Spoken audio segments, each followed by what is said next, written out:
Nah, I get up at like 5:15 so I can be to work at 7. Fuck with Atlanta traffic. Yeah, I'm gonna say Atlanta Okay. traffic different. Yeah, you gotta leave an hour and a half early for that. So you're not doing nights no more. You on days now? No, I'm just in training. I'm getting Oh, qual- okay. I'm getting qualified on Boeing 717. Okay, yeah, I remember you mentioning that. Okay, that's what's up. Progress, Yeah, promotions. it's so much that Yo, I just your pops made it home safe. His flight home was good. yeah, he got first class back. He was straight. Hey, bro, Shit, your that's pops what's got to up. be the coolest dude in the world, dog. Like, Yo, real talk. your pops is cool. That's what my mom's actually said when y'all left. You were like, yo, his dad kind of cool, ain't he? I was like, yeah, but Big Smooth. That's where I get it from. Yeah. Hey, tell pops he gotta come down here more than once a year, bro. Nah, for real. Smooth. We got to start doing stuff more than just one football game a year, too, dog. We really got to He start doing something. he's shopping for a house like around the He Raleigh told me area. like the Raleigh Durham area. Yeah, that's what he was telling me when me and him was sitting outside. Yeah, that's not a bad area neither. Especially Raleigh growing, man. Raleigh growing like a motherfucker right now. Yeah, Raleigh a good area. Right, right. But yeah, let's make this little round table, man. Let's just go Yeah, around, All get right, get your emotions off your chest and all that shit. yeah, all let's right, do it. Know the all right. fans. Here we go. All right, and we're going live in 5, 4, 3, 2, 1. Hey, Panther fans, welcome to another edition of the Four Man Rush. I'm your main man, 4MR underscore Country Kev. Got my two partners with me tonight. We're going cover 3. We got Big Smooth with us here, coming in from Atlanta. And of course, we got the ever controversial West Side Monty, Was West Side Fed here, you know what I'm saying? So, repping in the QC as always. So, week 6, another loss for the Carolina Panthers.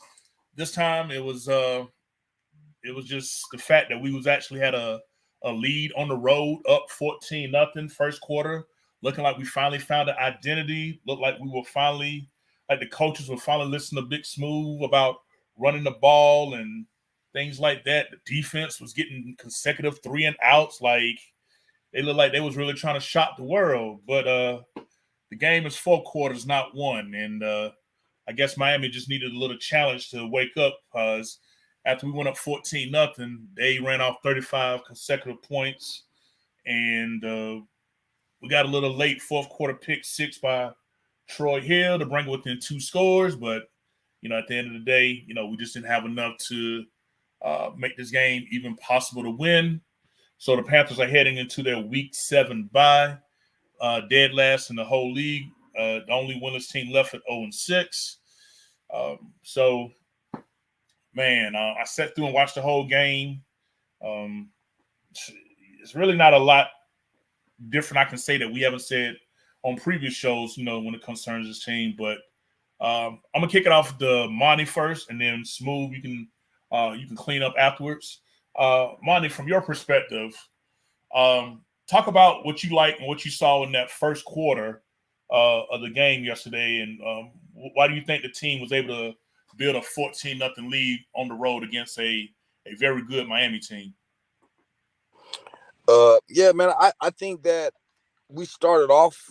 I think we started off with a purpose. I feel like that we were hearing the chance of 0-5, the chance of having no identity. So I feel like we started off the game swinging. And that's what actually during the game, me, Smooth, and Ken, we were actually talking about it.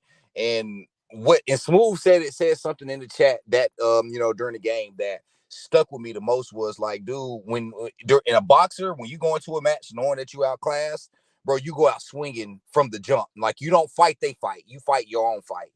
In that first quarter, I thought that's what we did. I thought that we brought the fight to Miami. We wasn't soft. I feel like I feel like you could, if you could script up the best 25 plays that we could have done in the first quarter, that's what we did. I feel like we put our best foot forward. I feel like we came out swinging.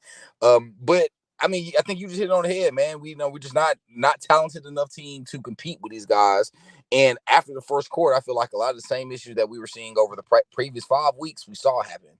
Not being able to run the ball consistent. And let me not say run the ball, because Chuba had a good game, and I feel like we ran the ball a lot better than what we previously have run. But still can't consistently get a consistent push up front with our offensive line. Still struggle, like in the drop back game there. Other than Adam Thielen, we don't have a receiver.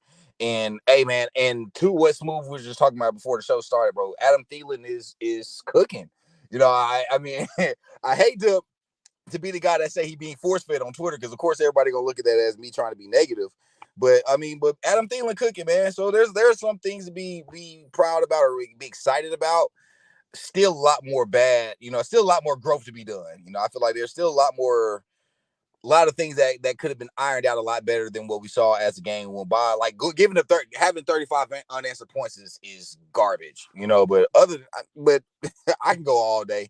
I ain't gonna be on here, crying all day on this app here, man. Because I mean, like you said, there ain't much more that we can say now that we haven't already said. But yeah, I mean, for the most part, I think Bryce looked good. Adam Thielen looked good. And I like what I saw out of Chuba for the most part. Yeah, that's good stuff, man. I'll jump right in. What I gotta say is, I think what we saw in the first quarter is just an example of the organization trying to pacify us as fans.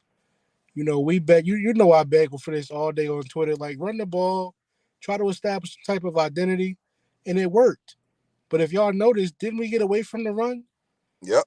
When I said in the chat, you fighting a slugger. When I talk about an explosive Miami Dolphins, you don't try to slug with them back. You keep the ball out of their hands. You run the ball. You control the clock. You use proper time management, which we still haven't learned how to do. I don't know if y'all noticed that. It's the all-star staff. I still feel like we don't manage the clock properly. But right. With that being said, I do like what I saw from Thrilling.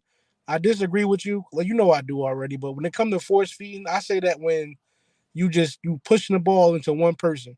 And I do believe that they probably drawing up a lot of plays for him. But he's getting open, bro. And he's one of the only ones that are getting open. And I agree. And I don't mean to cut you off, Smooth. Let me just address that for real quick before you continue. Because I want to, when I say force feed, I'm not meaning it as a negative thing. It's just, and again, I think it's more by design, and to what you're saying. I mean, to your point is what you're saying. He's the only one getting open. I think our coaches know he's the only one realistically gets open. And realistically, there's just no way for the ball nowhere else to go. That's why I say being force fed, because there is nowhere else for the ball to go. Like at one point, bro, like Adam Thielen got targeted like 5 times back to back. That's what I mean by force feeding. It's like, dog, we Bryce dropping back, and the only person he's looking at is 19, and that's where the problem is. Not so much that Adam Thielen ain't cooking, because when you say force feeding, I don't want to take away from Adam Thielen. He's cooking. I just think that, dog, he the only chef in that motherfucker right now. That's kind of the best way to say it. But keep going, Smooth. I didn't mean to cut you off. I just wanted to address that. You good. I blame that on schematics. Like, you got a rookie quarterback. Of course, you need a guy like Thielen that he can rely on, right? But we all know a quarterback's best friend is the tight end. You paid money and you went and got Hayden Hurst. Yep. He got 14 catches on the year. Yep. I can't blame him. He's not getting opportunities. You're throwing bubble screens to Ian Thomas. Like, come on, bro. You paid money to go get a guy like Hayden Hurst, and he's not getting the targets. I think when he did get the ball in the red zone, he scored a touchdown, right? A couple weeks ago. You're not even trying to get your tight end involved. So I don't think that this coaching staff schematically is trying to make the game easier for Bryce Young at all. And then I just don't think this entire staff and organization takes winning seriously, because we all know what the hot take is. We shopping for a receiver. 0-6, but shopping for a receiver. I get it. Guys can't separate, but let's just take Terrace Marshall out the equation. Forget it. You think he was a miss? Whatever. You just drafted a guy in Jonathan Mingo. If you go get a receiver, you taking food from his mouth. You taking opportunities for growth from his mouth. Like, he can't. How can he get the reps that he need if you bringing in somebody else to take snaps from him? So that's my issue there. I feel like we're decimated on defense. Why not go try to get a safety or a corner or somebody to help pass, to help band-aid what we got going on defense? Because Kevin brought up an interesting stat earlier. We lead the division in points scored. But guess what? We also lead the division in points allowed. And that's why we're not winning football games, because we can't stop anybody. A team like Miami, you know what they got going on. You got to run the ball, control the clock, score when you can, take advantage of opportunities, which Bryce did miss about 3 of them, and you keep it moving. So that's the issue. I don't think it's the personnel. I don't think it's the players. Y'all can talk about the talent at receiver all you want. We're still not scheming these guys open. The whole offensive scheme is not working. So that leads to our next point. The big topic today is that Frank Wright relinquished play calling to Thomas Brown, right? This is my question. Is it an ego thing? Because I talk to you about offensive coordinators all the time. They got an ego issue. Dick LeBeau told y'all that years ago. The reason why I went over offensive coordinators because I know they got an ego issue. They can have the lead, but they got to make it look cute. And I think that's the issue with Frank Wright. He's an offensive-minded guy, and his ego wouldn't allow him to relinquish play calling when he should have. Yep. And when you won the Super Bowl, Frank Wright, you were the offensive coordinator, but you weren't calling plays. They gave Yep. you the opportunity in Indianapolis to call plays. It didn't work. You got fired. Now you're here. You still trying to figure out if you could play call? Come on, bro. The owner that hired you told you he wants to win right now. Why is your ego in the way? But shit, hey man, Smooth. Hey, you spit. But I'm gonna take it back to even the point that you made earlier in previous weeks. It's no way you get hired on as an offensive guru, quote unquote, if they're not calling plays. Like you said, because like you said this before. If that's the case, why did we hire you? Why do we bring you in? You know, and so I get like, and you spitting right now because the ego definitely plays a part in it. But again, if that was the case, why did we bring you in? Why are you here, Frank Wright? You know, if you're not calling plays, if you're not doing, because to me, I honestly, before the season started, when he kept on saying there's going to be a collective thing, half the playbook going to be Thomas Brown, half of them going to be mine, bro, it was a problem then. That was where the problem began. Because again, like, you have two different philosophies. Y'all trying to mess two different philosophies in one, and then you're not even giving the guy that majority of the playbook is designed through. You're not even giving him the reins to call plays. So yeah, bro, you spitting. It's 100% ego. And where I get that you got to wait till the bye week to relinquish that, you know, that play call, bro. He should have never been the play caller. Is where kind of where I'm at with it. Like, dude, why? You know, like it shouldn't take you an 0-6 start to be like, okay, maybe I'm just not good at this yet. You know, like maybe that's and if the fact that it does, I'm firm on, bro. That's a fireable offense in my opinion. Like, especially when you're coming off a owner and a GM that says, "Oh, bro, we playoff ready. We ready to throw a QB in there and compete." So that's fire. That's a fireable offense to me. Mm-hmm. But again, I'm just y'all know me, bro. I'm gonna get the screaming on here in a second. So I'm gonna chill. I don't want to take the mic from you, Kev. Do your thing, man. Oh no. The people, you know, they see me all the time. They definitely want to hear you fellas what y'all had to say. They in my inbox constantly telling me, "Where Smooth at? Where Monty at?" So, you know, y'all fellas do y'all thing. But as far as my own 2 cents, you know, to piggyback off what you guys have already spit on, I think ego is a part of Frank Wright because, you know, think about it.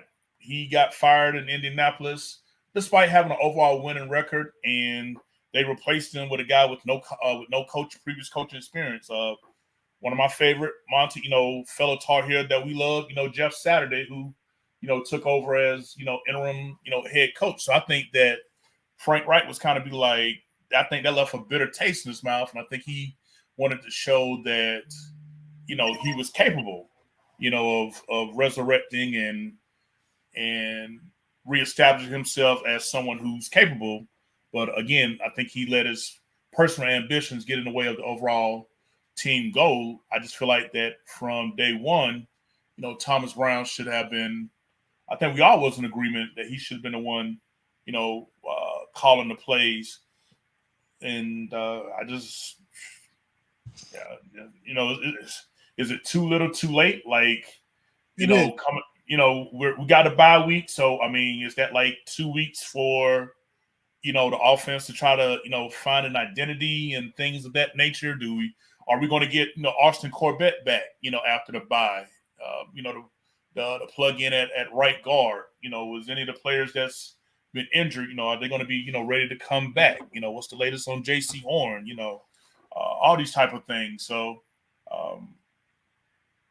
you know, but just from a schematic point of view, you know, from a few fans that I know who are Georgia fans that have kind of followed Thomas Brown, they said that we can expect that he's likely going to want us to run the ball more, which Smooth follows right up with what you've been preaching, from day one. Because I'm just getting tired of seeing the single pistol formation or the shotgun, and we're handing the ball up up the middle. It's like it seems like all we know is running plays to the A gap. I've yet to see off tackle runs. I've yet to see isolation runs. Hell, I can't even remember the last time I seen a toss sweep or a power pull. You know what I'm saying? A pin and pull. It just seemed like we're just in 11 personnel, and we're just handing the ball off the gut and just hoping we pop something. That's what it feels like to me. But transitioning them back over, I know we jumped into about the whole thing with Thomas Brown. Fellas, do you think injuries and missing several key starters is a reason for our defensive struggles? Monday, I'm gonna come to you first. Is it a schematic thing you think with this 3-4 that we're struggling because you got to have the right personnel, or do you think that because we have so many starters that we was relying on to thrive in this defense, what do you see as the reason why our defense then gave up 42 points in back-to-back weeks? Yeah, losing your starters definitely is a huge factor in it.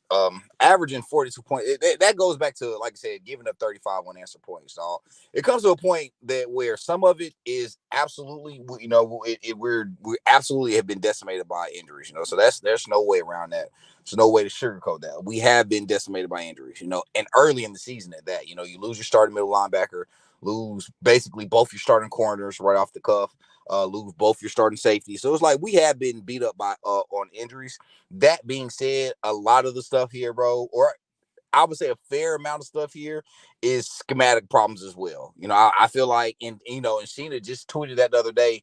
I feel like we got a lot of players that's just in the wrong system, wrong scheme, and we don't have the personnel for the 3-4 that we're looking. For instance, we to this day, I didn't think that we ever signed a nose tackle in free agency, and we still don't have a nose tackle, dog. Like Shot Tuttle cool, still don't have a nose tackle, dog. So it's like there's just a lot of things that the personnel just don't match what they're trying to do defensively. On top of not having our starters out there, so I think it's a snowball effect for both of it. I think that and I'll even give some grace where where I think it's kind of due.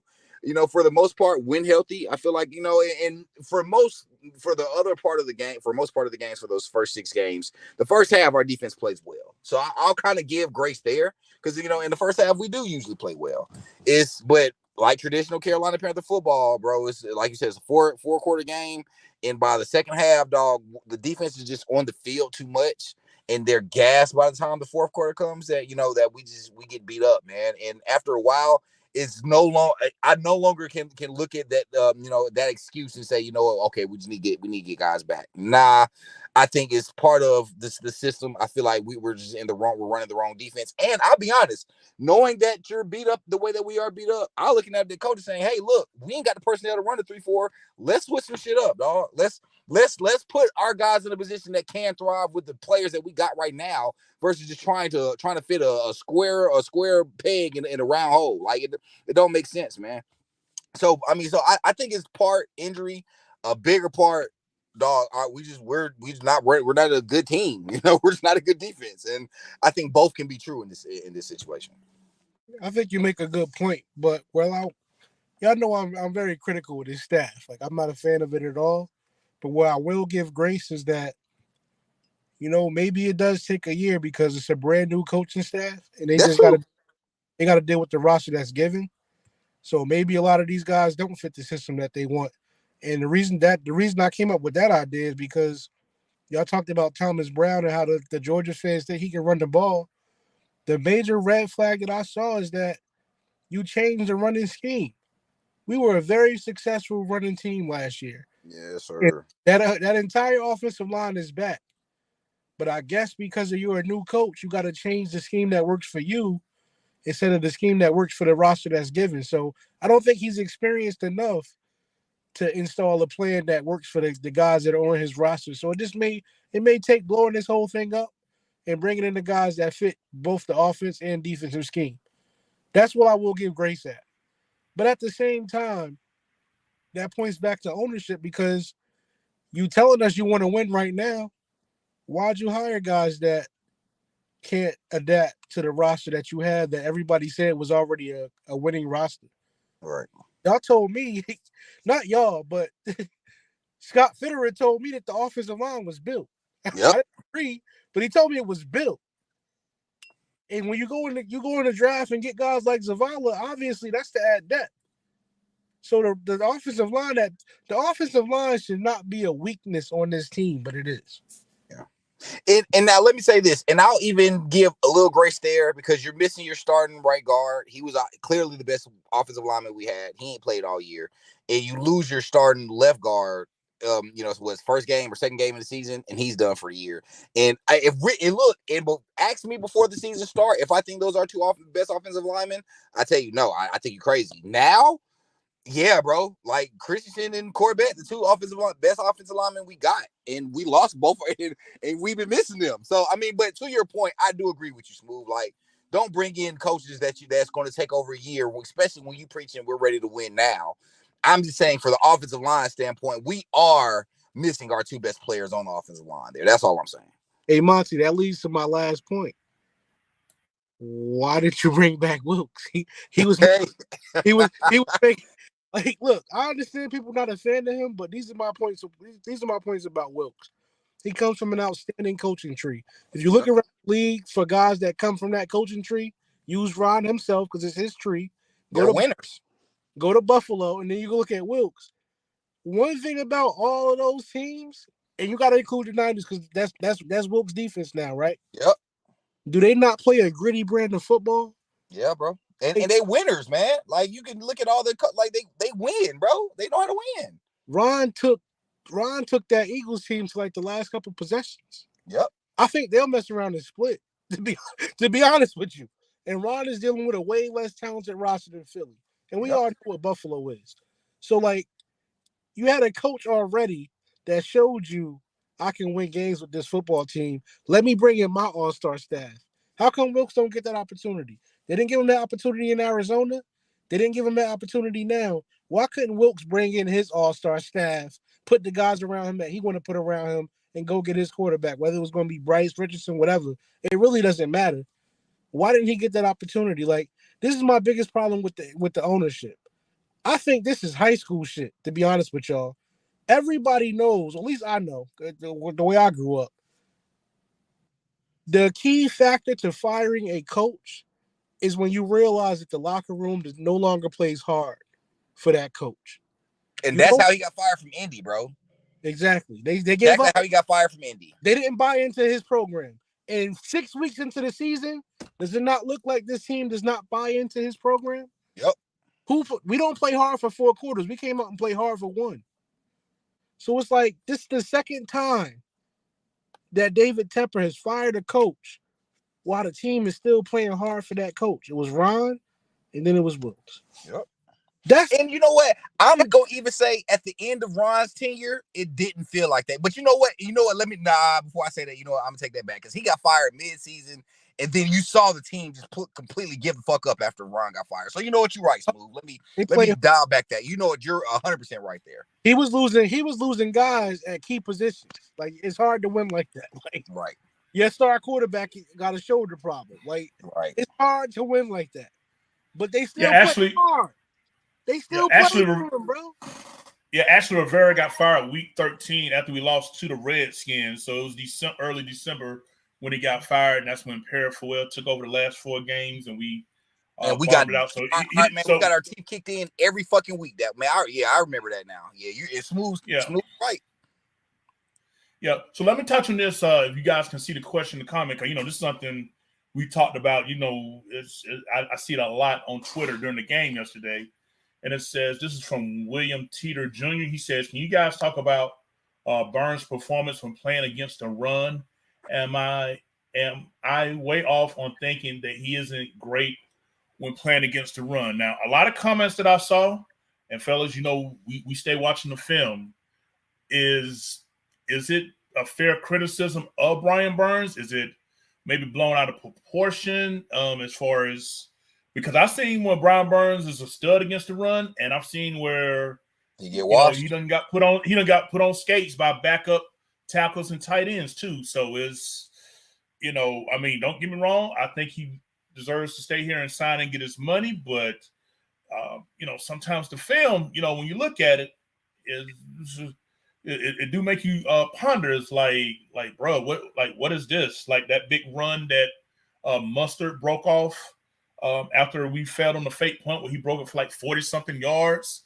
If I'm not mistaken, the tight end just kind of just washed Burns out to open it up on that left side of that offensive line, and it just was like, whoa. So Smooth, I'm gonna do it because you a FSU fan to the day you die. Brian Burns from FSU, so I'm gonna let you tackle this. How do you feel about the performance of Brian Burns against the run? Because you've been speaking about that in the chat from day one, the highs and the lows. Well, I think he's shown the ability to be productive in the run game. I just think it's hard to be consistent when you don't believe in the staff. You got to look at his morale. He came into this season thinking he was about to get his check. He hasn't gotten his check. And I'm not saying that he's playing past speed or nothing like that, but the determination and the motivation is not there for him. And at the end of the day, what is he, 24 years old? He's still actually developing. Yep. And then at the end of the day, Dwight Freeney was never a good guy in the run game. You're not paying about that, Smooth.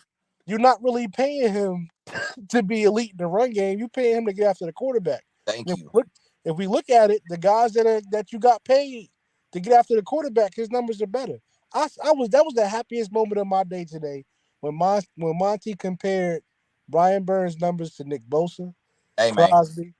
That was the moment of my day because I've been in a bad mood all day long. I ain't gonna lie to you, but yeah, I want to see Brian Burns. I've already seen that he can develop into a good run stopper, but at the end of the day, that's not what I'm trying to pay him for. Right. I'm to get after the quarterback. I'm paying him just to be solid on defense. You be used as the weapon. He's also elite in the flat. I don't know if anybody noticed that, but they don't throw the ball his way when he drops into that flat at all. Hey, I was gonna let you get off, Cole, because I got a lot to say about that. So yeah, go ahead and get off, Smooth. So yeah, I get it. He does have some weaknesses in the run game, but I think that's more so due to motivation, him not being compensated properly. And at the end of the day, I don't see anybody on this roster that's really playing extremely hard for Frank Reich. And you can take the floor after that. Yeah, and real quick, before you jump in, Monty, I just want to read these stats. We've been talking about pass rush and things like that. Fellas, yesterday we had no sacks against Tua and only one quarterback hit. One fucking hit. Who was the person that hit? Okay. Who was what now? Who was the person that the quarterback hit? The only hit came by Brian Burns. Brian Burns. That's I just had to hear you say his name. That's all. I just had to hear that. Right. Now we had some decent run stops. We had 6 tackles for losses. Out of the the times that they ran. Outside of but Mustard is the one that did the most damage, of course. But yeah, man, Brian Burns is the only one that put some hands on Tua yesterday. So that's. Hey, Monty, yeah. I know you got a lot to say about Burns, and I'll let you get that. I'll let you get that shit off. I promise you. But we talking about trading Brian Burns, right? Hey, no. Let me say it, Smooth, because I already know what you about to say. Go ahead. I know. Get him money. I already know what you're gonna say too. Go ahead, bro. Bro, we feel like I said, if we're gonna talk about it, let's talk about it. Y'all, bro, everybody in this chat right now got all 22. Everybody in this chat right now has seen Brian Burns impact the run game. And bro, I'm gonna keep it a brick. I can go when the all 22 drops. That's the first thing I'm gonna do is show him stopping the run. Because bro, I saw Brian Burns share the tackle after being blocked Sunday, and then get a tackle for loss against the run Sunday. So we can go ahead and address that he doesn't impact the run game. That's just not true. But secondly, if we're going to talk about it, let's talk about it. You got a top 10 draft pick at defensive tackle that doesn't impact the run almost whatsoever, and y'all mad at y'all defensive end? Y'all mad at y'all pass rusher? Like Smooth just said, y'all mad at the guy that when you look around the league and compare him around other elite pass rushers, the numbers are almost identical. You're mad at the pass rusher, but you got a top 10 defensive tackle that's not that damn near that was a no-show Sunday. Make that make sense to me. I'll even take it a step further. You not only do you have a top 10 defensive tackle that's not, bro, you just invested money on what, 2 defensive tackles that don't even hardly see the field or make no impact whatsoever. Bro, you got a top 10 cornerback that's played 17 games and 40 out of 40, and y'all mad at the best defensive player we got on the field? Nah, bro, make that make sense to me. Because again, like Smooth just said, bro, if we go into good nitpick stuff, other than like 4, I'm gonna say 3 or 4 defensive ends in the league that are elite in stopping and run. Other than those 4, bro, I'm not hearing that bullshit about, oh well, the defensive end is supposed. Bro, you pay your elite pass rushers to get after the quarterback, and he does that at a high enough rate to where you justify paying him like an elite pass rusher. Period. I'm not hearing no argument about, oh well, he only gets 1 sack a game, or bro, if he averages a sack a game, we'd be talking about a 17 sack season, and nigga, I'm sorry, that's an elite season. Right now, Brian Burson is on pace to have the best season he's ever had in the league, and we're just a quarter into the season. So again, almost every single metric you look at when you look at Brian Burns and compare him to other guys around the league that's getting paid like elite pass rushers, bro, Brian Burns check all them boxes.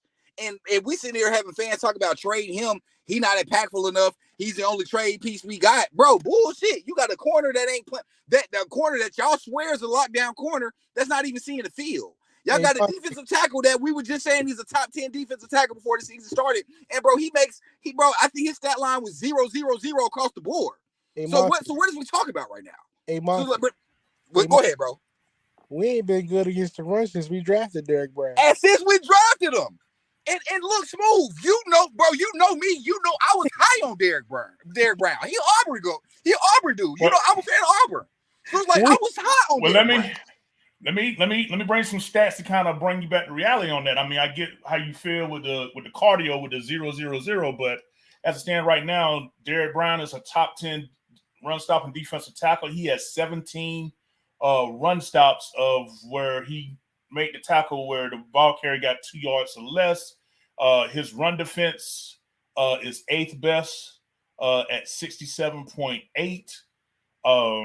His double team shedding double teams is 6th best with the most double teams. So I get it. He's not, he's putting up top 10. He's putting up top 10 run stop number. But like we said though, it's a collective. When you run a 3-4 and Smooth, you know all about the 3-4-4-3.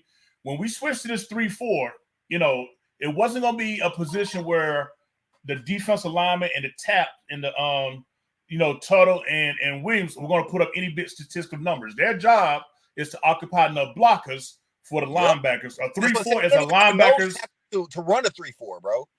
Right. Because I didn't see Shy Tuttle. And Smooth, you could correct me, if I'm wrong here. I didn't see him as your prototypical zero technique nose tackle. I didn't see that whenever we signed him. Kev, you know what I'm saying? Kev, we cut our prototypical zero technique. Yep. And he's still jobless. And I quit, but he could be jobless, but you gotta look at the measurables. Was he over 320 pounds? Yep. Yeah. 355. All right. We got rid of our prototypical zero technique. So the reason I got to hold Brown accountable, you're giving great stats, but in my opinion, it's not just about that. You got to set the tone. You in year 4, right? You gotta. People should be able to be impacted off of your play. I listen. I'll never take this away from him. I think the reason why the numbers that you just set out are accurate is because he has an incredible motor. But is he grown as a player? And even if he is a good player, who's a better piece right now? The trade. Right. Because I'm about to say, Smooth, I think he's grown. And Kev, I'm glad you named those stats because I can be wrong. And that sounds like I'm wrong. I can be that. I think he's grown, but Smooth, you just hit it on the head. Who's the more consistently impactful player? It's Burns. Can we be fair in saying that both Burns and Brown really haven't had a partner opposite of them to really allow them both to excel? Absolutely. I mean, is that a fair? Because I'm sitting up here while we watch. Hold on, money. I'm sitting up here watching the Monday night game while we on. Y'all remember Mike Fox that we had here a couple of seasons ago? Like he played for the Chargers. Now this man is putting in work. You know what I'm saying? I mean, he's getting sacks on Dak Prescott. I'm seeing him split double teams. I'm seeing him doing all the stuff that you know what I'm saying, that a guy like Derrick Brown would love to have as a running partner with him in the trenches. You know what I'm saying? So this is my question. What you pick Justin Houston to be? Right. Yeah. Doc to say that, man. I mean, if I'm not mistaken, his stats were looking like Cardell as well. He had 1 tackle. That's it. No hits on the quarterback, no sacks, no tackles for losses. But none of that kind of be my problem with the whole people wanting to trade Burns. Y'all more mad about Burns being the only person producing versus all the dudes on the defense that's not producing. Like that's the problem I got. Y'all more mad at Burns for averaging or maybe a sack a game, and Houston ain't sneeze on the quarterback in 3 games, dog. Like it's hard for me to hear criticism from our best player when the rest of these niggas that you brought in to be impactful ain't being impactful. So it's like yeah, man, it's hard for me to hear that noise. And to go back to what you said, Kev, I absolutely agree that not only have they not had a running partner for both players, when we actually did have a running partner for Brian Burns, we let him go. So it's the coaching staff and Fitterer got to get up out of here, dog. And one of your DTs he's so undisciplined, he got your middle linebacker hurt for the year. Fact. Let's talk about that. Who was that? Who got him? I don't even think he deserved to have his name spelled out, bro. Like, I think it was Williams, gang. I think it was Williams. I see him do some bullshit. He got motherfucking Jack Thompson rolled on. Like, come on, bro. Like, I think we got 2 Williams that play on the defensive line. So I'm not sure. Is it Deshaun or is another one start with an R? I can't think of. Raekwon, I think it was the other. Yeah, I didn't think it was Deshaun Williams, and it could be. I didn't think it was Deshaun Williams though. It don't matter. Let me answer Adrian's question. Do you think the coaching staff made a good decision for trading McCaffrey and DJ Moore from what we see? Fuck no, man. Fuck no. We talked about this in person. I don't care what state of the team your team is in, what condition they in. Christian McCaffrey most of the time is the best player on the field. You can make all of the time. If we're not talking quarterbacks, you can say he's the best player in the NFL. Period. Y'all heard my that. So no, you don't trade away that, and then you only got a second for him. And then the picks that you got for him, it was a second and something else, right? Yeah. You got DJ Johnson that's not getting on the field. Yep. So no, that wasn't a good decision. And then I want to bring this point up because I wanted to talk about this earlier. Maybe I'm wrong, but y'all got to tell me what teams trade up significant spaces to get to number 1 and take a quarterback and are successful. I don't mind taking the quarterback first overall. We had Cam. We saw what that did. But instead of just building your roster correctly and being patient, because I know quarterback was a need for us, but being patient, like let me use an example. The Jets. The Jets might have the best defense in the league. They for sure have the best defensive line in the league. We could argue that all day. They do.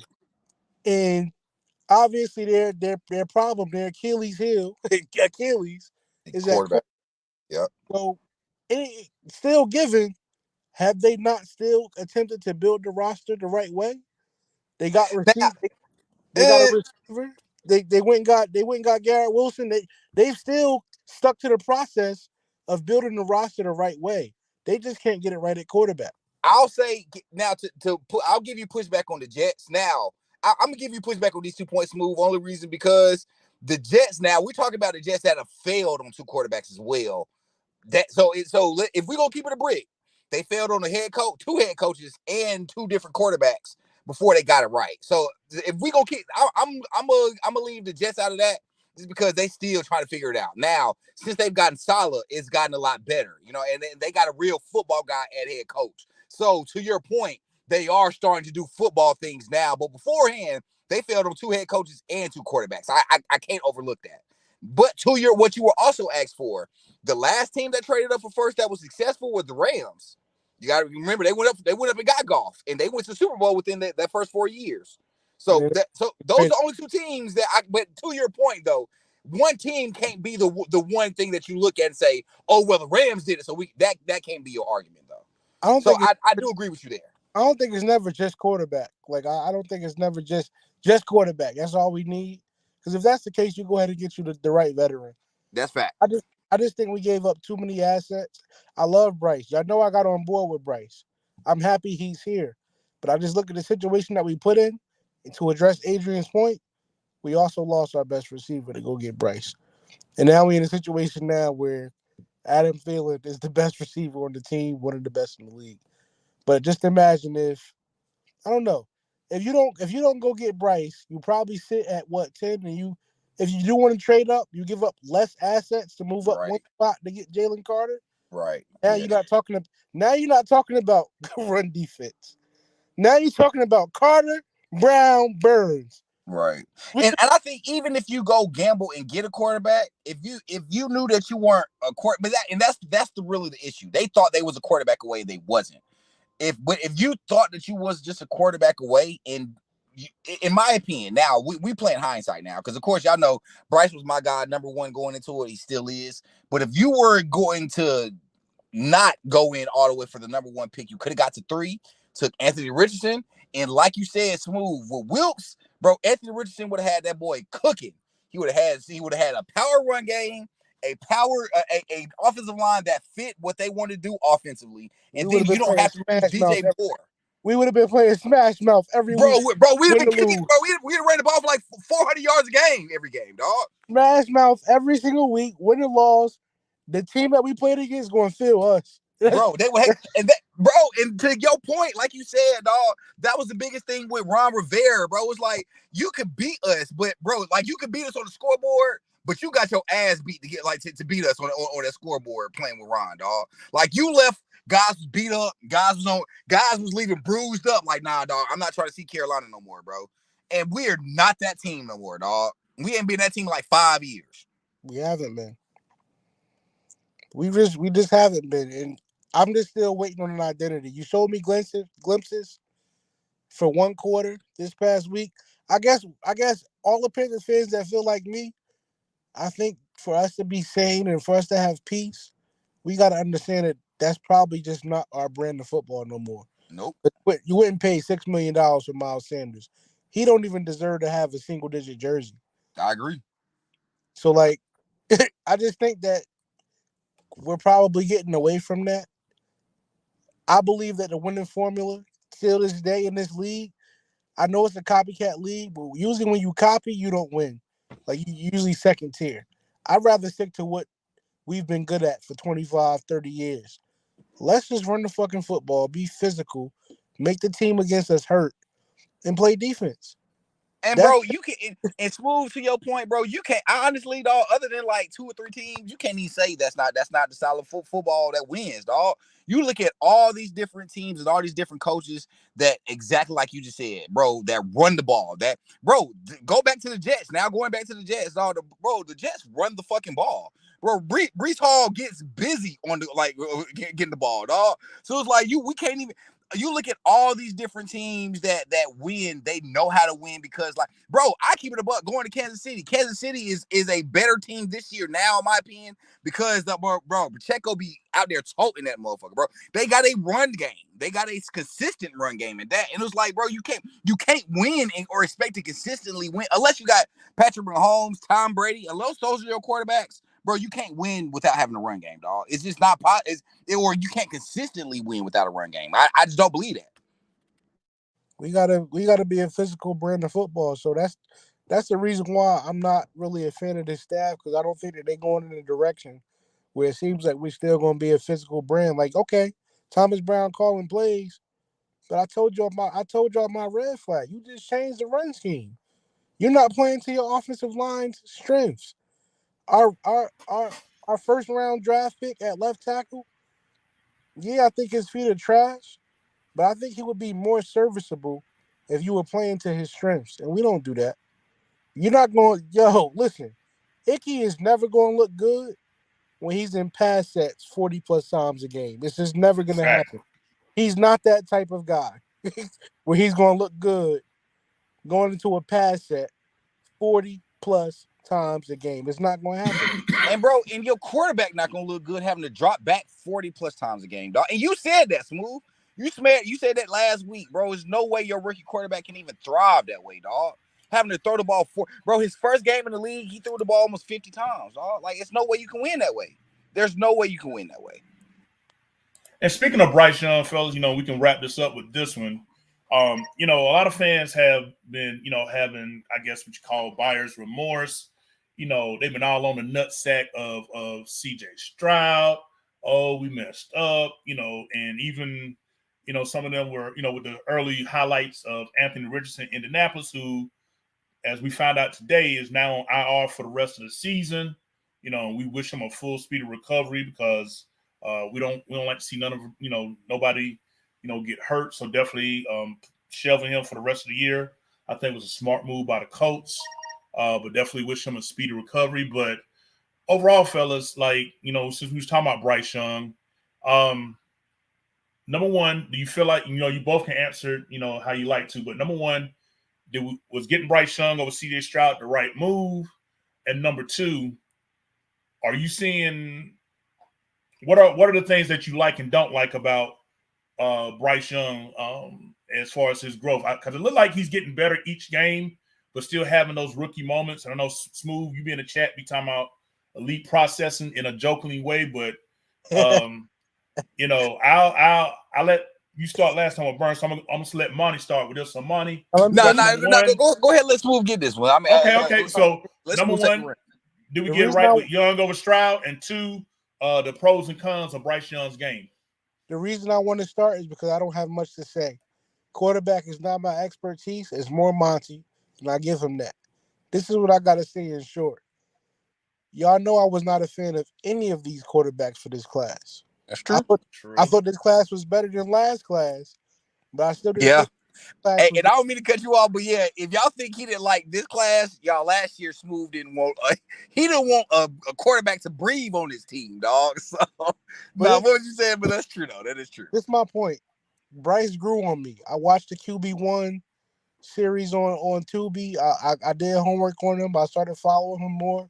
I became a fan of Bryce Young. So this is what I got to say in short. I think Bryce Young was the best quarterback in this draft. That's my opinion. However, it came with stipulations. I don't think Bryce Young was the best quarterback for our team. Yeah. And the reason why I say that is because a guy like Bryce Young needs to be protected. You have to protect him like how the coach used to protect Peyton Manning. He can't be touched too much. He needs time to throw. He needs time to improvise. He's like, I don't want to talk about size all day, but it's evident he just needs to be protected. I didn't think that we were in a position to draft a quarterback like Bryce Young, but I do think he was absolutely the best quarterback in this draft. I just don't know at this point, was he the best quarterback for us? If y'all understand where I'm going with this? Like, absolutely. Yeah, I get what you mean. If he was the best quarterback for this team, because we haven't done our job to solidify the trenches properly. We've addressed the receiver in back-to-back drafts on day 2. And already we're not even trying to get those guys time to develop. Like, now, you spitting, bro. I'm seeing what you're pointing out. And dog, me and you argue all the time. I'm giving you your flowers this year, dog. Like, I'm giving Smooth his flowers, bro, because Smooth been saying this shit for 5 years, and 5 years later, lo and behold, you're right. Who telling me, Bryce?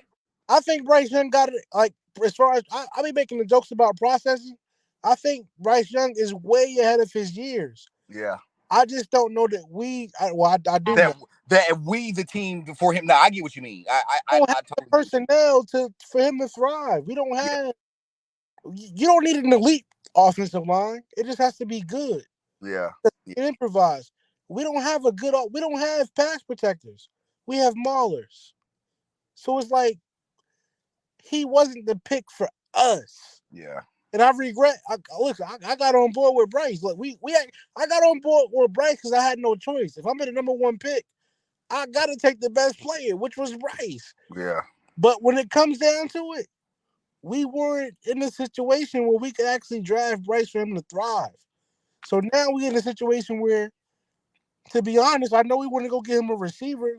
This is a deep receiver class, but we might have to wait to day 3 to get the receiver because honestly, for Bryce to thrive, we gotta have an elite O line, bro. We got somehow, some way, you gotta fix this O line. Yeah. Yeah. And it's already been shown that when you keep drafting receivers on day 2, like in the second and third round, you're neglecting all the other areas of your roster. Unfortunately, offensive line is something that we cannot neglect. Bozeman is not the answer. Corbin might be okay. Moten needs competition because he's not playing the way he's supposed to. Icky might be a bust based on the fact that you got Bryce Young now. Bryce Young going to throw that ball. Yeah. Icky is a mauler. So, like, when you look at the offensive line as a whole, it's not really built for Bryce to succeed. And that's the part that hurt most because it's like, we got to blow this whole shit up. We got to blow everything up and start from scratch just for Bryce to be successful. And that's what I got to say. Yeah. I mean, you All hit right, you hit fellas. a lot of. Oh, I'm sorry. Go ahead, Monty. Go ahead. No, you good. I'm saying you hit a lot of it on the head, Smooth. I'm again. Y'all know I've been on Bryce almost 2 years before it even came down to it. So because shout out to my boy, Darian. Darian put me on Bryce. So it's like I've been a fan of Bryce. What Smooth just said, I think is well said. I think that, when you look at it now, here we are a year later, or, a couple months later after the draft, I think you can make the argument that he probably wasn't best suited for the personnel we got here on this team. So I think that's you ignorant to not acknowledge that, especially the way that we finished the season last year with the way we were running the ball. It probably would have been better suited for a quarterback like Anthony Richardson, and that's who Smooth was high on, y'all. So before y'all get on here saying he Smooth talking bad about Bryce. No, he's not. But Smooth been on Anthony Richardson, so let's just call that what it is. But moving forward, I think that we made the wrong decision with Bryce, or am I having buyer's remorse? No, not even close. And Kev, you said it before. If it wasn't for me seeing him grow, and I feel like for me, exponential growth. If I wasn't seeing exponential growth every week, I probably would feel a certain type of way because I like CJ Stroud as well. But you look at game film from week 1 to now, and I'm telling you, y'all, it's a completely different quarterback. We're looking at a complete different quarterback in 5 weeks time. So for me, it's not so much buyer's remorse. It's so much what Smooth just said. If you got a quarterback like Bryce Young, you have to do everything in your power to make sure that man is comfortable, and not only comfortable, make sure that man is. To me, I feel like Smooth said you don't need an elite offensive line. That's where I disagree. You do. I feel like Miami has shown across the street what it looks like to have a quarterback like Bryce's skill set and know how to build around them. You put weapons and look, and shout out to my boy Dame. Dame said this when we drafted him. Because Dame wasn't the highest on Bryce. Bryce said he might be quarterback 1 at the time, but Dame got with Stroud. So like I said, so looking back at it, I think that, bro, you not only got to protect Bryce, you have to put as many. That's why I'm so high on going to receiver round 2 and getting a guy like Troy Franklin, because I want to get as many weapons that you could potentially put on this offense and make it to where, bro, I'm sorry, dog, bro, get me quarterback proof receivers, like, and that's what I think Troy Franklin is. It's like, because I don't care if Bryce in there, if Dalton in there, if we still have Matt Corral in there. I want a guy who's like, bro, we can win. We can go out win with him. We can go out and produce. And we don't have that right now besides Adam Thielen. Going back to what Smooth said, though, it kind of feels like you're going to have to wait till day 3 because we can't protect Bryce. And that's the sad part. That's probably the part that hurts most because, like we've all thought, Bryce is that elite processor. Bryce does see things that Bryce sees things now as a rookie quarterback that we were waiting for Cam to see as a rookie quarterback that Cam didn't get until year 3. If we gonna keep it a buck, Cam even said it on his podcast. The staff and the personnel that we got on offense would have been good for Bryce if Bryce was in year 5, and I agree. If Bryce was in year 5, he got some tread under the tires. This offense probably would thrive under him. That's not the case though, and I think it's ignorant and honestly just stupid to expect your rookie quarterback to overcome all the things that we've put him through. From bad offensive line, from no run game, from really not even using our fucking tight end, having no weapons. those are all to me. And I said it before we drafted Bryce. What are the 4 things you give your rookie quarterback when you draft him? Smooth, a tight end, a run game, an offensive line, and a defense. We ain't got none of them. You don't have none of them. Those are the 4 things I said, bro. If you draft a quarterback, you gotta have those 4, and we ain't got none of them. So to what Smooth said. I think that we got the right quarterback. Yeah, you can't when you go best player available at number 1. You got to go the best player, and that's Bryce. So I think that was Bryce. But to what Smooth said, is he the best suited for the Carolina Panthers? Ask me at the end of the year, bro. Because right now it don't look like it. I'm just overwhelmed because I know for a fact what you need for Bryce to succeed. Got to protect him. I don't know how you going to protect, get him weapons, and rebuild his defense all in 2 or 3 drafts. I just don't know how it happens. You don't do it with Scott Fitterer as general manager. Like that's it. Look, if nothing changes with the front office, I'm with you, Smooth. It's not gonna happen. Because Scott Fitterer's already proven. Not only, and that was the thing that, bro, I think me missing Martin Herring was gonna be in my bingo card this year? Fuck no. But if we gonna talk about it, let's talk about it, bro. That's the one thing Smooth is saying for the jump. Like, bro, we went from hitting on almost every single first round pick and hitting on Hall of Fame first round picks at that. So now, dog, we not hitting on nothing. Marty draft Hall of Famers, bro. Bro, got a Hall of Fame quarterback, linebacker, and running back. And it's hard to look at. It's hard to look at this team and be excited, man. That's the sad part. Because last year we finished the season like, bro, we can compete for this fucking division.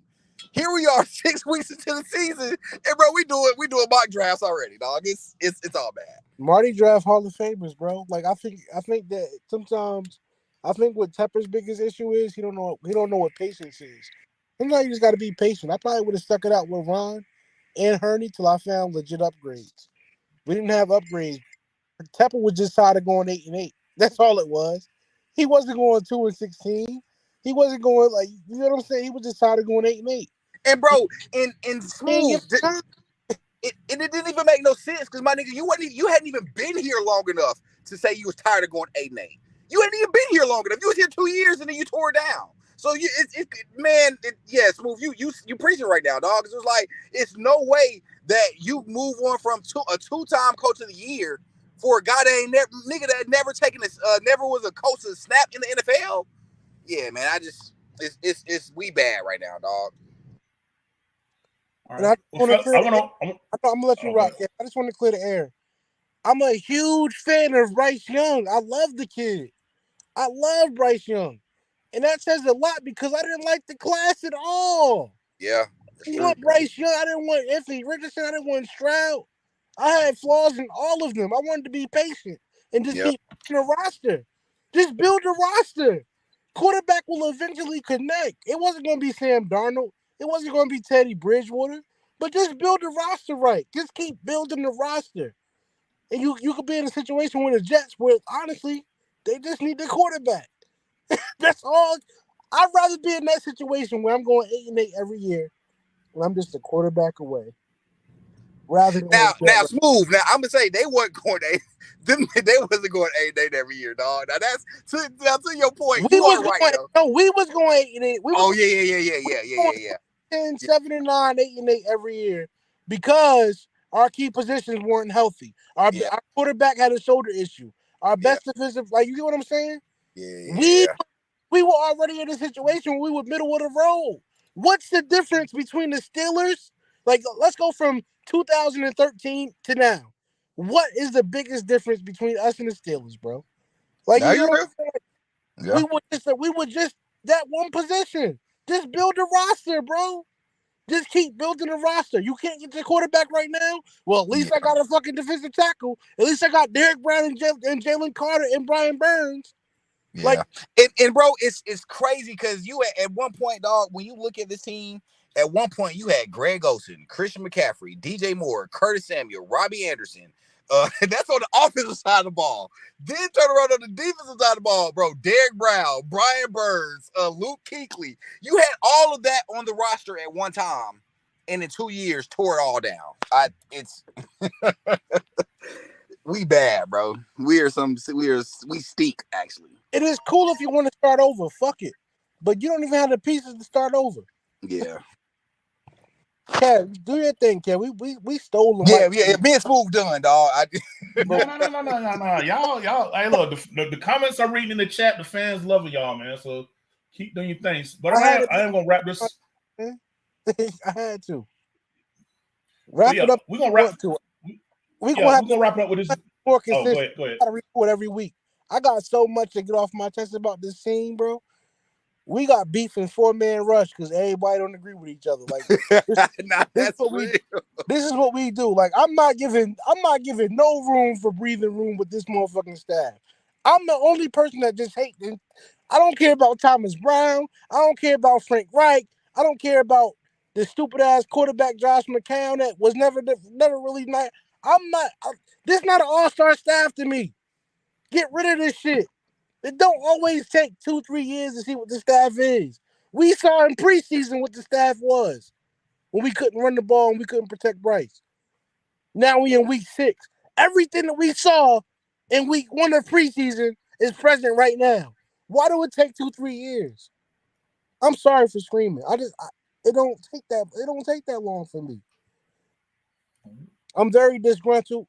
I'm disgruntled with the team, and I'm also disgruntled with the fans. Like, yo, stop buying jerseys, stop buying merchandise, stop going to these games. You want to you want to go to a game, cool. We all deserve to go to a football game. I'm not knocking you off for that, but we support this team too much, bro. We can all put our money together, put up a billboard, and get we can get Fitterer up out of here. All we gotta do is put up a billboard, 20 grand. Fire Scott Fitterer. We can't get Tepper to sell the team. I get that. But we can get changes to be made. We can hold this team accountable. We're not doing that. We keep supporting it. I got people talking about, oh, it's just the first year. Let's give Wright some time. I don't want to do all of that. We knew he wasn't the right hire. We fucked up. Tepper, just come to the front row. Hey Kev, tell Tepper to come to the Yo. front row. Tell Tepper that, yo, I fucked up. That's it. Let's start over, bro. We fucked up. This not the staff. You told me that this team was ready to win. We 0-6. No, bro. I'm good. Bro. I'm good, bro. Like I have no positivity left for this team except for True Barber. I'm glad he's running hard every week. Yeah. I'm glad he's running So hard. So we're gonna wrap this up here with this last question I pulled up here from one of our fans in the chat. Something that I've been because I only see his name on the stat sheet. I don't even know if he played yesterday because I can't even find any type of stat on him. But the question says here, Jeremy Chin should be used like honey badger, meaning all over the place. I would have Chin roaming and moving everywhere so teams don't know if he's blitzing or playing man or in zone. One of the things that that we were sold on that Evero and Caper, well, I didn't hear a lot of from Caper Evero sold, but that they had a plan of how they was going to use Jeremy Chin, and I don't know, I really don't know what that plan is. So, y'all want to make it short and sweet or whatever, however y'all want to do it. But, Monty, I'll start with you. What do you think is happening? Like, why are we not seeing the impact plays from Jeremy Chin? It seems like his snaps are getting reduced as well. What do you see? What's going on? Why we're not seeing the plays that we thought we was going to see from Jeremy Chin in year 4? Oh damn, Monty done left. Damn, okay. But Smooth, what you think? I'm still here, bro, because I've been venting. Yo, if y'all don't know, follow me on Twitter. 4MR underscore move. Listen, Jeremy Chin is a trade piece at this point. Am I happy about it? No. I think that he's been underutilized. I think that he's an exceptional talent in this league. But when he getting down to like 30% of the snaps, 20% of the snaps, you can tell that he just don't fit the system. That's why I'm saying, like, maybe it does take more than 1 year because this staff just doesn't know how to utilize this personnel. It's cool. They want to flush it and start over. But Jeremy Chin gonna go to a football team and be an elite player. He showed you what he was capable of already. So I just think it's unfortunate that this is an all-star staff, but they want to input their system instead of building around what they already have. To me, Kev, an all-star staff takes what they got and makes the best of it, right? Right or That's wrong? correct. That's correct. I felt like Steve Wilkes took what he had and made the best out of it. We got a brand new staff that everybody called an all-star staff. They don't even know how to make this talent win. I don't think we're the least talented team in the league. I don't think we're scarce for talent. I think it's a lot of talented guys on this team. I think Brian Burns, Derek Brown, Marquise Haynes, Dante Jackson, J.C. Horn, Jeremy Chin. I can name a lot of talented guys on this. The NFL, everybody's talented. It's about the staff being able to utilize that talent. We haven't shown the ability to do that. So let's get rid of this shit. So I'm probably gonna be quiet for the next 2-3 years, bro. Like I think we already have a lot of talent and we just not using it right. Terrace Marshall, and this is the reason why me and Will was beefing earlier. Terrace Marshall, from what y'all told me, the guys that specialize in skill positions, Terrace Marshall was a first round talent. He went second round because he had an injury. He's healthy now. He just had 9 catches, Kev, he just had 9 catches. He's obviously talented. I go to the staff. You got 2 day 2 picks at receiver alone, and you can't get them open. What does that tell you? It's not a personnel issue. We got talent. We're not being developed properly. And everybody said this was an all-star staff. That's why I'm disgusted with everything going on from the staff to the front office to the owner to the fan base. I'm just disgusted all across the board. I feel like I stand alone. I'm arguing with fans every day. I'm disgusted, bro. That's just what it is. I'm just disgusted. I don't mean to take up the mic, but that's just where I'm at with it. We could talk Now, about Jeremy Chan all day. He's a good now football speak. player. That's it is what it is. Mm-hmm. Look at his measurables. Look at his instincts. Look at his rookie year. He's a good football player. He don't fit. That's all it is. Because the staff don't make him fit. So I'm disgusted across the board. This is the worst we ever been. I'd rather go back to 2010 than deal with Clausen because I still had pieces where I felt like I could be optimistic for the future. I don't have that right now. Right. And you talking about 2 second round draft picks, the wide receiver, Terrence Marshall Jr. and Jonathan Mingo. Both of them was only targeted 3 times yesterday. Jonathan Mingo had 2 catches for 21 yards. Terrence Marshall, again, cardio, zeros across the board on with 3 targets. So We 6 games into the season, neither one of them have over 120 yards receiving. Like, what are we oh, talking? right, exactly. Neither one of them. Neither one of them. You paid money, went and got Hayden Hurst. He don't have more than 120 yards receiving. It's over with, bro. Right. Blow this shit up. Hey, and we're gonna say this for next week, but a little sneak preview. I'm trying to see if we can get Jadaris to come on with us during the bye week because our fans have got to hear you and him discussing about Jared Judy, man. That shit be fun. I be cracking the fuck up in the chat, bro. Like that shit. Like bro, everybody want to trade for Jared Judy. You like y'all want to trade for what 600 yards and 2 touchdowns? Like crazy, bro. Hey, Kev, do the math. If you look at his averages, he averages 625 yards a year and 2 touchdowns. How is he helping this football team? You tell me, because he gets separation. Y'all really think separation is the problem with this offense? It's not scheme. It's the receiver's ability to separate. That's the reason why we suck, right? Because the receivers can't separate. It's not scheme at all. The receivers just can't separate. That's what it is, right? Come on, bro. 625 yards a year and 2 touchdowns, bro. And you go ahead Hey, and get him. You go ahead and get him. Guess what you done did? You done took food out of your day 2 pick. Mingo gonna get less rips. yep. Are we developing Mingo? Like what's the game plan? Tell me what the game plan is. That's why I don't understand this team. I don't understand this franchise. What is the objective? I just don't think they take winning seriously. Scott Fitter would have been fired 2 years ago if it was up to me. But I'm here. I'm still a diehard. If y'all don't know, go to my Instagram. I got a tattoo of the Panthers logo on my right arm. I love this team. I just don't love what's going on right now. Right. right. Yeah. Well, all I can say is you're right. We got talent that's not being. Our talent does not suggest we should be 0-6 right now. To be honest with you, so um, minus these last two games, shit, I can find maybe 5 plays from each game where I can say, shit, we could at least be 4-2 right now.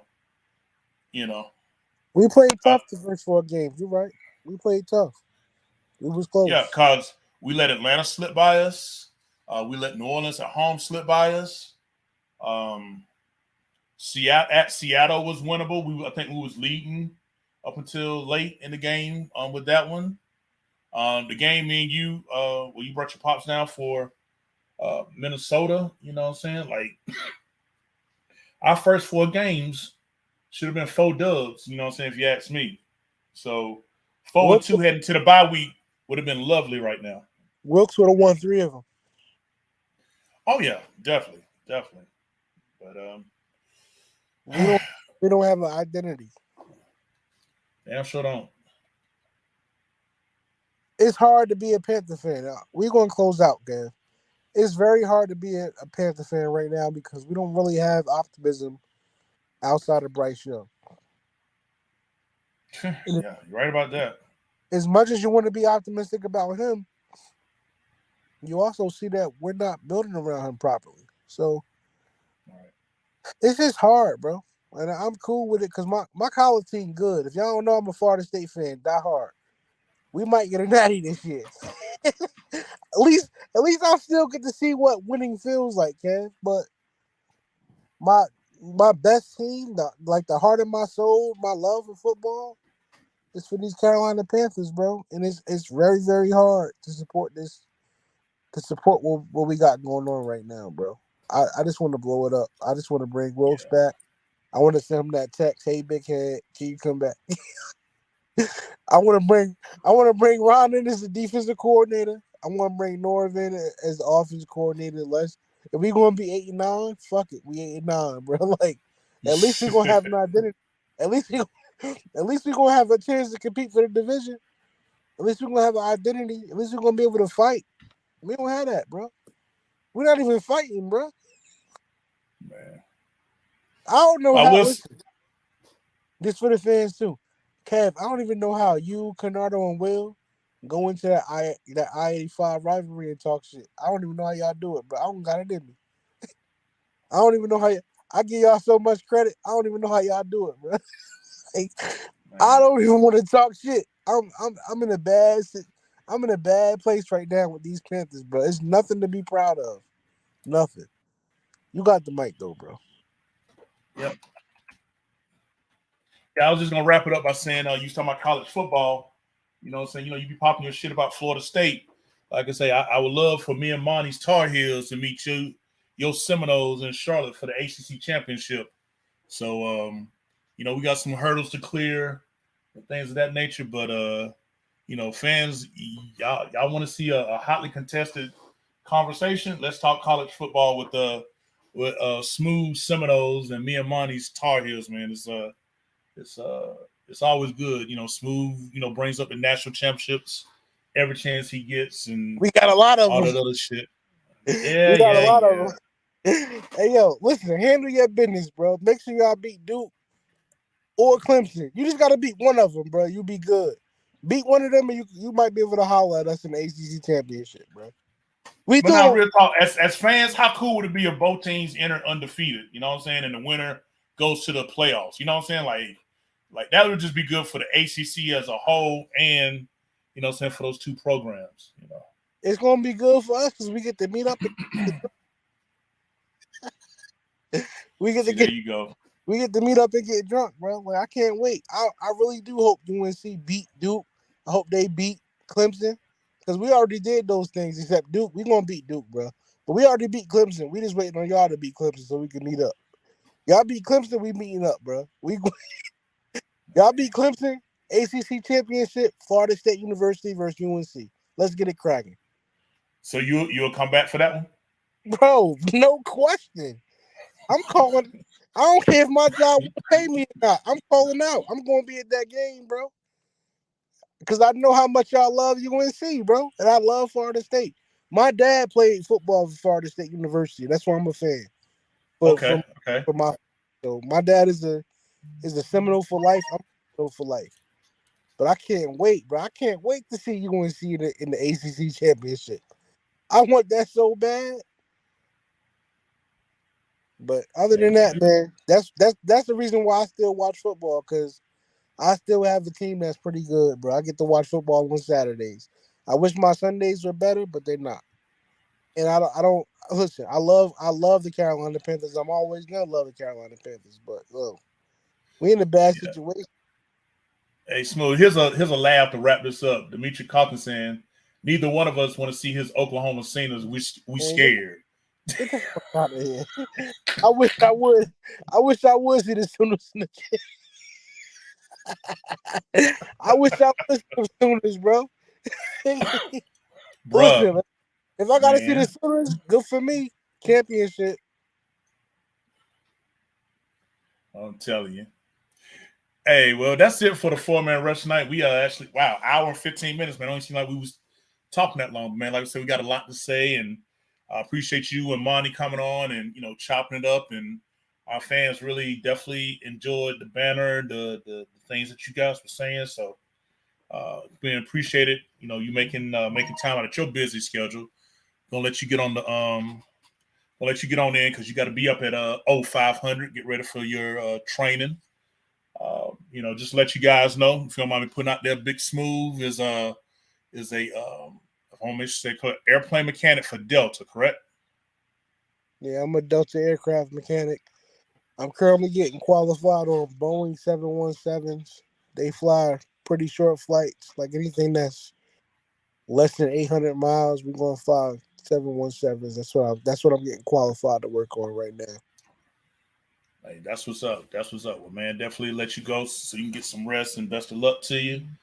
You made a lot of sacrifice to get in this field and continue the family legacy. I believe that you stated started with your grandfather with this, so definitely want to see you succeed and expand on the legacy. You got two young kings with you that can carry it on long after you, so definitely wish you well with it. Hey man, you the best truck driver in the world right now, bro. You be getting to where you gotta go, and you been doing it safely. That's all I can ask for.